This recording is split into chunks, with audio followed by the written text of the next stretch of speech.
the alien ship gives us this matrix in order to keep our brains active and firing so it can power their spaceship. Why isn't that happening, right? Try to get back to Earth here. All right, yeah, so any of those things are a possibility when you don't have somebody know everything, because any of these things could be possible. But if there is somebody, and there is, that knows everything, well, then they can tell you honestly what's going on. And so God has spoken, and he has revealed himself, and he has revealed truth about our world and about you. And so you can know these things. And these things are only possible if in the beginning God, in the beginning dirt, everything goes crazy, and there's no hope, and it's called darkness. But this is truth in the dark.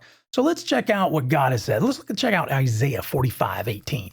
Isaiah 45:18 says this, "For thus says the Lord, who created the heavens, he is God, who formed the earth and made it, he established it, he did not create it empty. He formed it to be inhabited." You see that? And it says, "I am the Lord, and there is no other," and there isn't. He says, "I formed it to be inhabited." So you see, the Bible tells us that God made the world, and he didn't make it empty. And that's treading on the theistic evolution stuff, and we'll talk about that in depth later. Theistic evolution, meaning could God have used evolution to create everything? Well, this verse right here gives a little hint into the truth about that, whether he did or not. And he says, when he made the earth, he didn't create it empty. He formed it to be inhabited. And so this world is formed for us to live in it, and we are formed to live in this world.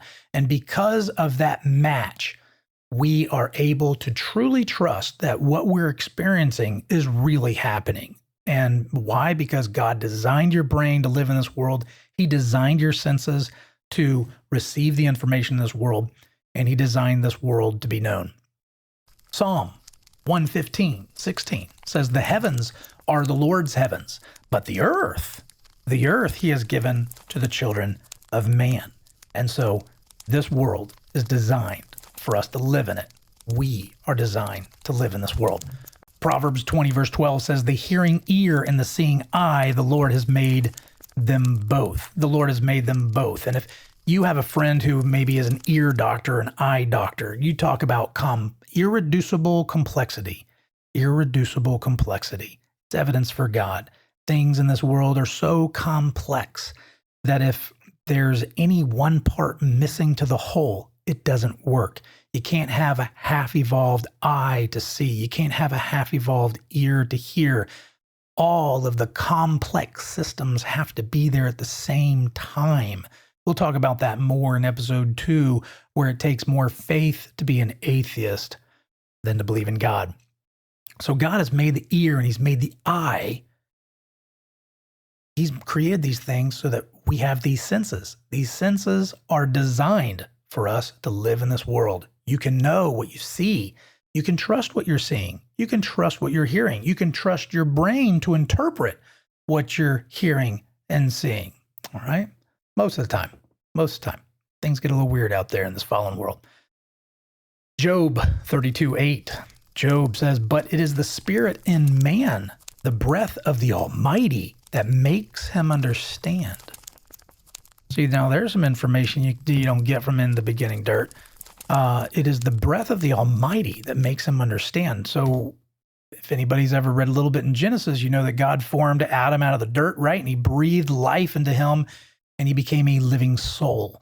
And so that's where we understand that the image of God was placed upon man, that the law of God is written in his heart.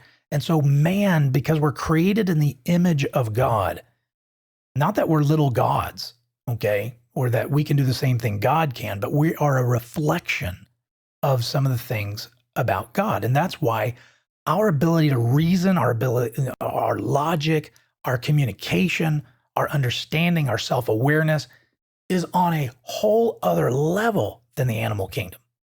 That's the reason. I mean, not to take anything. I mean, of course, there's going to be plenty of tree huggers out there that are going to say, hey, look, man, the dolphins, they've got an incredible communication system. You know, whales, whew, boy, we could learn a tour thing from the whales. Look, I get it, but whales have never created anything that Mozart has created.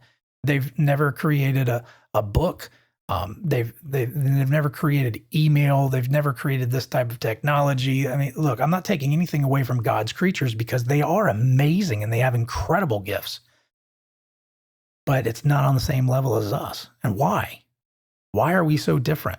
Very vastly different. Not like little increments over millions of years different, like huge gap different. That's what we see in our scientific world of observable, testable, repeatable, all right? And so why are we this way? The Bible tells us because God breathed himself into man, and that's why we understand what we understand. That's why we can know truth. That's why we can know truth, because in the beginning, God. Isaiah 1:18 says, come now, let us reason together, says the Lord. Let us reason together, God says. Our faith, of course, is belief and trust in things you haven't seen. It's belief in the unseen. 100% it's belief in the unseen. But is your faith reasonable? That's the question.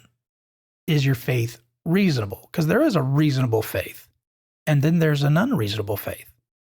Like I don't think there's any reason to believe in the spaghetti god, right? I don't think there's any reason to believe in, millions and hundreds of millions of Hindu gods. I don't think there's a reason to believe in those things. And just like I don't believe there's a good reason to believe in the beginning nothing or in the beginning dirt. And we're going to talk about that in episode 2, how it takes more faith to be an atheist. God says, let us reason together. God, he values your questions. He created you to think. He created you to ask questions. And the answers are out there. And the answers lead to him. Acts 17:26 through 27.